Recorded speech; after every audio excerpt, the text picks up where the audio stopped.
धर्म स्नेही बिंदु, आचार्य पूज्यपाद स्वामी ने पंचमा गुरु भक्ति के अंदर श्रीमद मरेंद्र मुक्ता प्रगटित मणिकर्ण वारी धारा भी प्रक्षालित पद युगलान प्रणमामि जिनेश्वरान भक्त्याः। इस प्रकार से तीर्थंकर भगवान की मंगलमय आराधना की थी।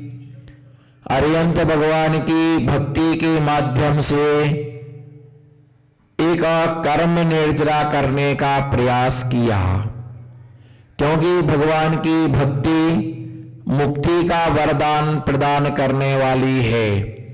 जो करता है भगवान की भक्ति वह पाता है पापों से मुक्ति।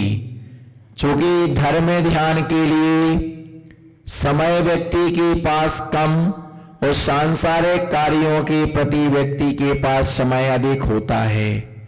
आचार्यों ने दो प्रकार के मार्ग बतलाए, एक साधना का मार्ग और दूसरा आराधना का मार्ग, जिसमें साधु साधना और आराधना दोनों करते हैं, लेकिन श्रावक सिर्फ आराधना का अर्थ होता है भगवान की पूजा, भगवान की भक्ति, भगवान की स्तुति आदि। जो है श्रावक वहीं तक सीमित है, पूजा अभिषेक तक। और मुनिराज जो होते हैं वे महामुनिराज निश्चित ही मान के चलो दिगंबर महामुनिराज इस आराधना के साथ साथ, इस साधना के साथ साथ, इस तपस्या के साथ साथ वह तप उपवास भी करते हैं और उपवास के साथ साथ उपवास भी करते हैं और उपवास के साथ साथ भी आराधना भी संपन्न किया करते हैं। तो ऐसे वो आराधना के लिए संपन्न करते। इसके अंतर्गत कल हमने 16 कर्ण भावना में देखा था। किसमें? 16 कर्ण भावना में हमने देखा था दर्शन विशुद्धि नाम की भावना। कौन सी भावना? जो तीर्थंकर प्रगति की बंध में कारण है। और बहुत सारे श्रावक हैं, जो ये श्रावक 16 कर्ण पर्व जब आता है तो 16 कर्ण पर्व के अंतर्गत 16 कर्ण व्रतों में 16 कर्ण की पूजा करते हैं। बहुत सारे श्रावक 16 कर्ण की उपवास करते हैं। बहुत सारे श्रावक ऐसे हैं कि जो 16 कर्ण भावना की उपवास अथवा एकासन से वह साधना के लिए संपन्न करते हैं। कोई विधान 16 कर्ण भावना का है, विधान भी रचाते हैं, लेकिन 16 कर्ण भावना के लिए भाने से ही तीर्थंकर प्रगति का बंध होता है। और ये 16 दिन नहीं, 16 दिन नहीं, बार बार जितनी बार भा सको उतनी बार भावना भाना चाहिए। जैसे क्या है कि अगर किसी कोई दही है, दही को जितना बार बार भाएंगी, भाने का मतलब क्या होता है? भाने के अलग बार बार उसको क्या करना? मथानी को घुमाना, भाना है ना, उसको घुमाना। जितना घुमाएंगी उतना उसके अंदर से क्या निकलता है? मक्खन निकलता है। इसी प्रकार से क्या है? भाने से है ना, उसी प्रकार से बार बार चिंतन करने से क्या है? भावना का मतलब होता है कि बार बार चिंतन करने से तीर्थंकर जैसी महान प्रगति का बंध होता है। लेकिन इसके साथ विशेषता है, तीर्थंकर प्रगति का बंध तीर्थंकर भगवान की पाद मूल में होता है। उनके चरणों में बैठ करके जो भावना भाते हैं तो उसकी वजह से उनको तीर्थंकर जैसी प्रगति का बंध होता है।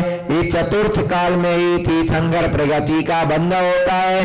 पंचम काल में सारे कर्मों का बंध हो सकता है। बोलो, पंचम काल में सारे कर्मों का बंध हो सकता है, लेकिन तीर्थंकर प्रगति का बंध नहीं। विशेषता है कि सब कर्मों की, बंधे हुए कर्मों की निर्जरा करने का जीव प्रयास करता है कि सारे कर्म की बंधन छूट जाए, लेकिन एक प्रगति को बांधने का क्या करता है? प्रयास करता है, उपक्रम करता है।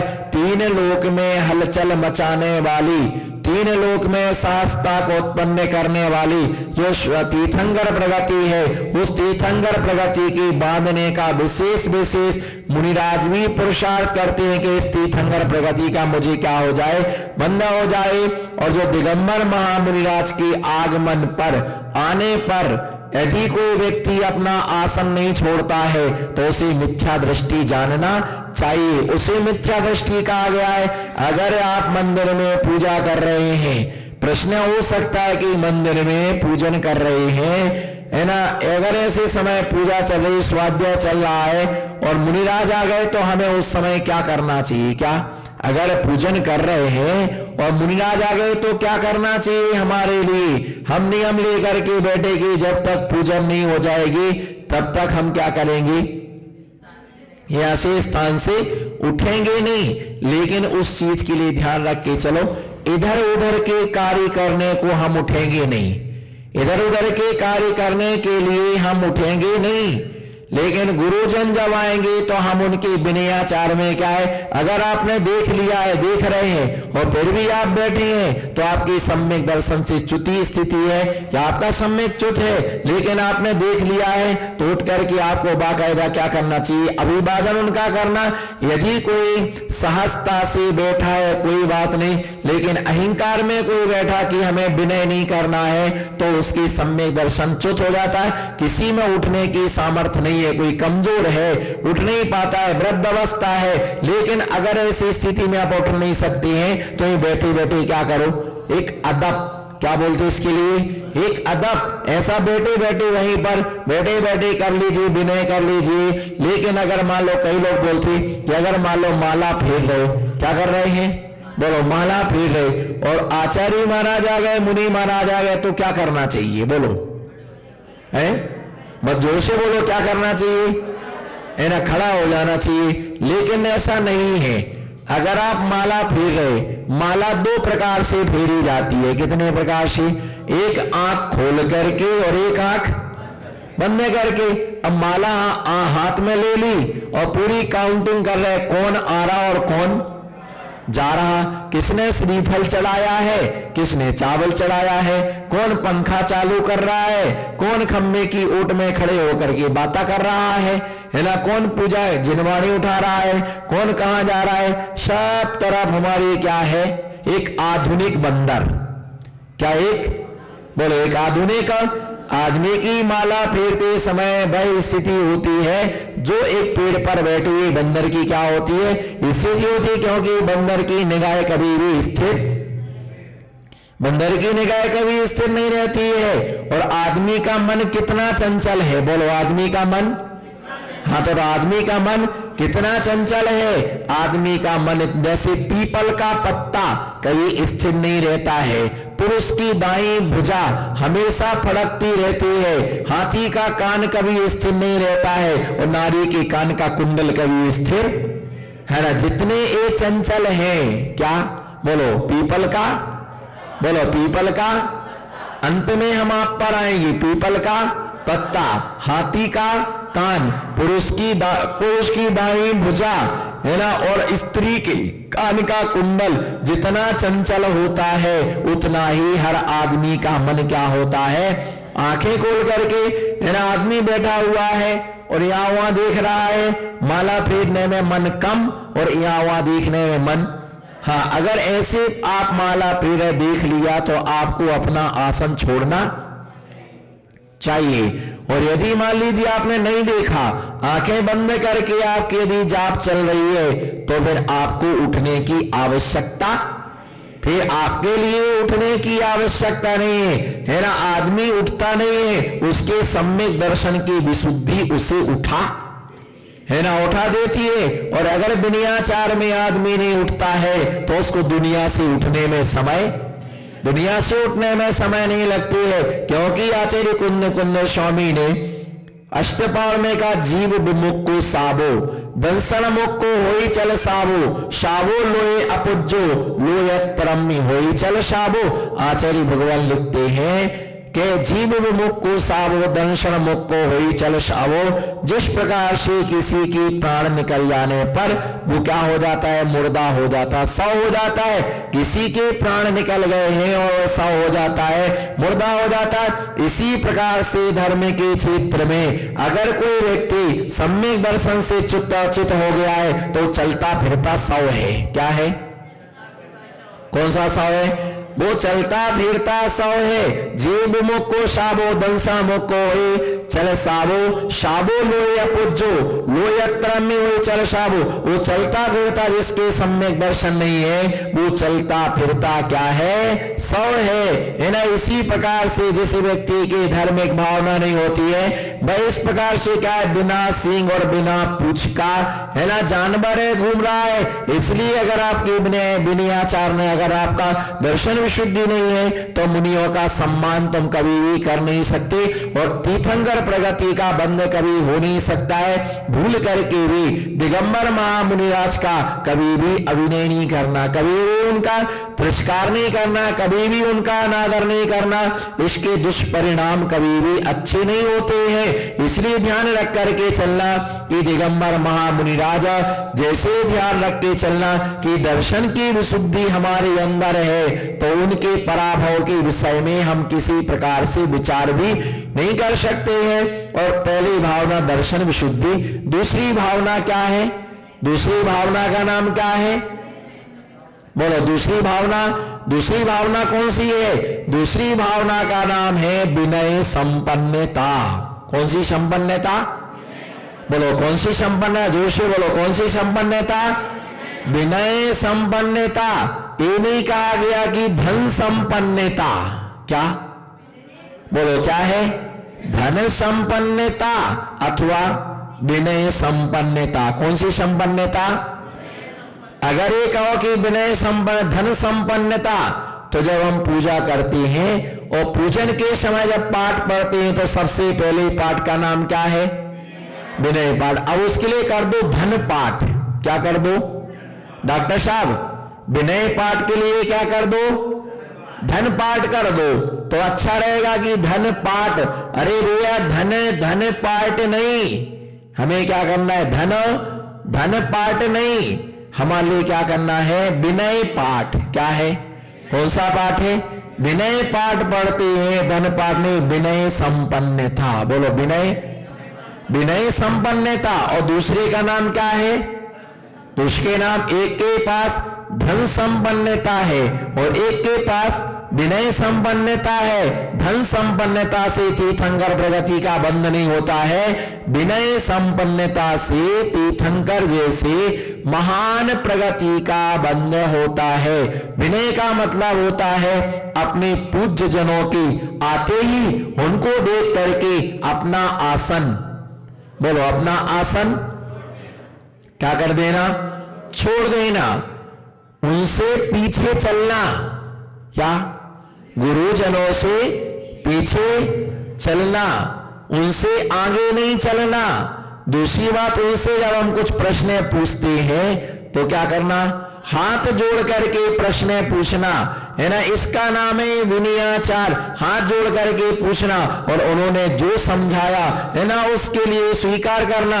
नहीं हम ऐसा नहीं मानते, हम नहीं मानते, ऐसा हमारी अवधारणा ऐसी नहीं है, हम इस बात को स्वीकार नहीं करते। जब स्वीकार नहीं करते तो आपने पूछा क्यों है ना, आपने पूछा और जो समझाया तो विनय के साथ उसे नतमस्तक होकर के स्वीकार करना है ना उसके लिए। तो इस प्रकार से क्या विनय से पूछना, और विनय से उन्होंने कुछ पूछा तो आपने ऐसा कहा था। क्या कहा जाता है, विनयाचार के अंतर्गत आपने, बोलो आपने ऐसा कहा था। हाथ उठा, आप तुमने ऐसा कहा था, तुम ऐसे हो।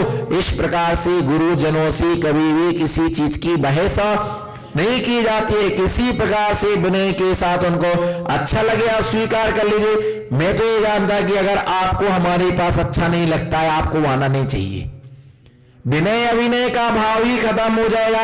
यदि आपको अनुकूलता नहीं पड़ती है तो आपको यहां आना ही नहीं चाहिए। एक तो क्या है, जिसकी अपेक्षा करो, बोलो जिसकी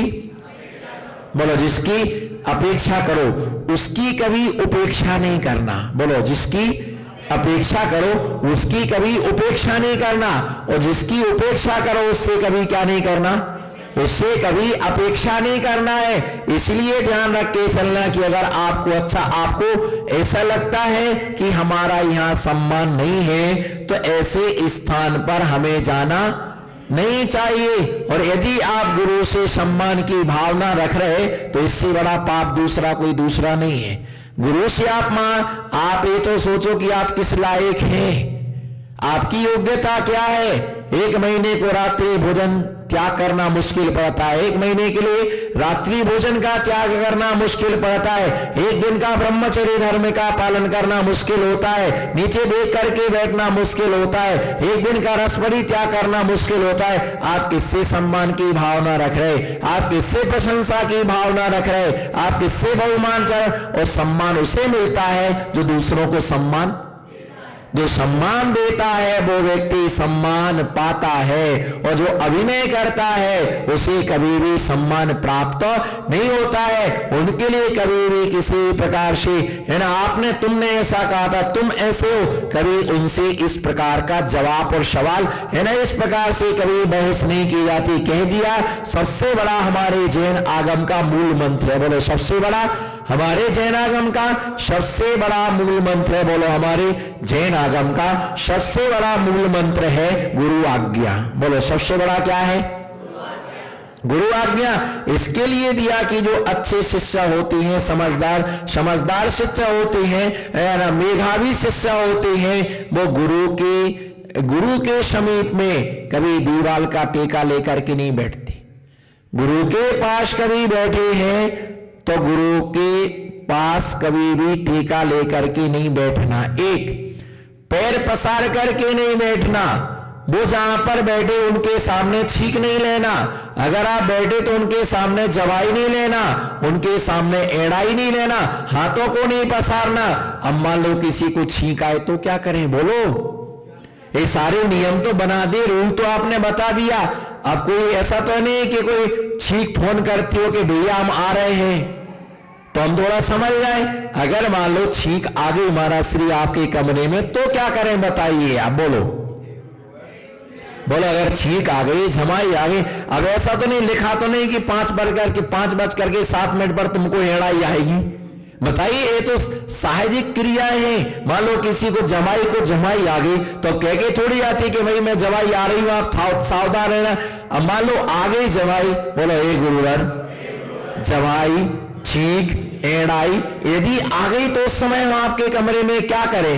अब भागे तो भागे कैसे, क्योंकि 2 दरवाजे हैं, एक खुले पर दूसरा खुले, तब तक तो वो आकर के चली जाए। तो ऐसा है, निषेध का मतलब आपको समझने का पुरुषार्थ करो, है ना। छींक आने का मतलब है, अगर मान लो छींक आई तो विनय हमारा ये है कि अपना क्या लगा लो, हाथ लगा लीजिए। अच्छा मुंह इस तरफ घुमा, इसी प्रकार से झमाई आई तो अपना क्या लगा लेना, हाथ लगा लेना। इसी प्रकार से गुरु के चरणों में बैठ करके उंगलियां नहीं चटकाना कभी, ये ध्यान रख करके चलना।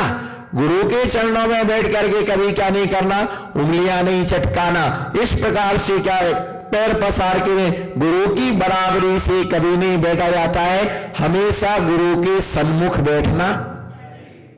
मान लीजिए मैं बैठा हूं और आकर मैं तख्त पर बैठा, पार्टी पर बैठा, और बाजू में आकर के तुम भी बिल्कुल हमारी बराबरी से लाइन में बैठ गए, कहां बैठना चाहिए, हमेशा गुरु के सन्मुख। बोलो हमेशा गुरु के सन्मुख।